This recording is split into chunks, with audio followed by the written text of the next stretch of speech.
पंडित जी ने जब राडिया की कुंडली देखा और बताया कि राडिया की शादी प्रथम मित्तल से होगी तो राडिया और गौरी के तो मानो होश ही उड़ गए, क्योंकि दोनों सोचने लगी कि प्रथम की तो पहले से ही शादी निहारिका के साथ फिक्स है, फिर यह कैसे संभव हो सकता है। राडिया ने पंडित जी से एक बार फिर कुंडली देखने को कहा। पंडित जी ने फिर वही बात बताई। अब राडिया मुसीबत में फंसने वाली है, क्योंकि निहारिका उसको इतनी आसानी से प्रथम के साथ नहीं आने देगी।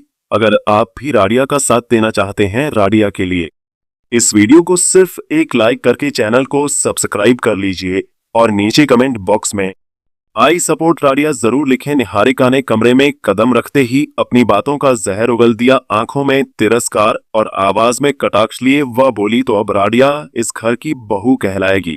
वाह, क्या वक्त आ गया है, नौकरानी से सीधे रानी बनने का ख्वाब पूरा हो गया। देखो जरा, किसी को तो चमत्कार का ऐसे कमरे में सन्नाटा छा गया, लेकिन यह सन्नाटा ज्यादा देर तक नहीं पाया। प्रथम का चेहरा गुस्से से तमतमा उठा। उसकी आंखों में भड़की चिंगारियां अब शोले में बदल चुकी थी।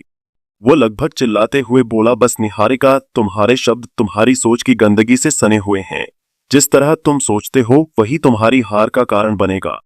राडिया इस घर की इज्जत है और तुम जैसी लोगों के लिए एक आईना जिसमें तुम्हारा घमंड और तुम्हारा सच साफ झलकता है। लेकिन इस तूफान के बीच राडिया शांत थी। उसकी आवाज में कोई तेजी नहीं थी, पर उसकी बातों में एक ऐसी दृढ़ता थी जो किसी भी तूफान को थाम सकती थी। उसने बड़ी नरमी से कहा, मुझे रानी बनने का कोई शौक नहीं निहारिका, लेकिन जब किसी औरत की पहचान सिर्फ उसके पहनावे या उसके अतीत से तय की जाए, जब बिना जाने बिना समझे उसे ताना दिया जाए, तब चुप रहना कमजोरी नहीं अपराध बन जाता है। और मैं किसी अपराध में भागीदार नहीं बनना चाहती। उसकी बातों का असर सब पर हुआ। तभी दादी की गूंजती आवाज आई। आवाज में वो अथॉरिटी थी जो घर के हर कोने को झकझोर दे। दादी बोली, अब यह बात सबके लिए साफ हो जाए, राडिया ही इस घर की असली बहू है और जिसने भी उसे नीचा दिखाने की कोशिश की वह खुद मिट्टी में मिल जाएगा। एक क्षण को माहौल थम गया, लेकिन फिर प्रथम की मां ने खामोशी तोड़ते हुए व्यंग्य से कहा, बहू दादी, आप भी ना एक चालाक लड़की के मीठे बोलों में फंस गई। अब देखिएगा, एक दिन यही लड़की आपको पछताने पर मजबूर करेगी। दादी ने एक लंबी सांस ली और अपनी चश्मे के पार झांकती आंखों से तीखा उत्तर दिया, अगर चालाकी से किसी को उसका हक मिल सकता है तो हाँ, मैं गर्व से कहती हूँ कि राज ध्यान चालाक है, और वह चालाकी किसी को गिराने के लिए नहीं, खुद को बचाने के लिए है। निहारिका का चेहरा तमतमा उठा था। उसने गुस्से में आंखें तरेरी और फिर बोली, तो अब आप सब चाहते क्या हैं? मुझे घर से निकाल देना चाहते हैं। मुझे अब समझ आ गया है कि इस घर की परंपरा क्या है, रिश्ते नहीं साजिशें। राडिया ने उसकी ओर कदम बढ़ाया। उसकी चाल में नमी थी, लेकिन उसकी आंखों में आग। वह ठहर कर बोली, जिस घर की नींव सच्चे रिश्तों पर रखी गई हो वहां साजिशें नहीं चलती, वहां सिर्फ प्यार और सच्चाई टिकती है। तुम साजिशों से जिस राजपथ पर चलना चाहती हो उसका अंत अकेलेपन की खाई में होता है।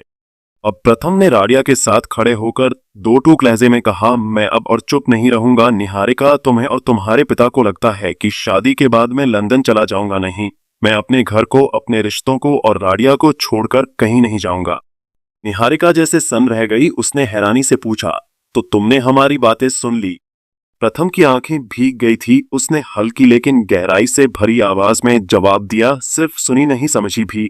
और अब इस घर का हर अगला फैसला राडिया लेगी, क्योंकि असली बहू वही है। इतने में दादी ने सबके सामने खड़े होकर जैसे कोई राज की एक घोषणा कर दी, कल से इस घर की चाबी राडिया के हाथ में होगी, और जो इस बात का विरोध करना चाहता है उसके लिए दरवाजा हमेशा खुला है। जो जाना चाहे जा सकता है। अभी प्रथम की मां बर्दाश्त के बाहर आ चुकी थी। उसने गुस्से में बर्तन पटकते हुए कहा, मैं किसी नौकरानी को इस घर पर राज करते नहीं देख सकती, चाहे कुछ भी हो जाए। निहारिका का चेहरा अब खून पी जाने वाली चुप्पी में बदल गया था। उसने दादी की तरफ देखकर धीमे पर तीखे स्वर में कहा, आप एक दिन इस फैसले पर पछताएंगे, मैं वादा करती हूँ।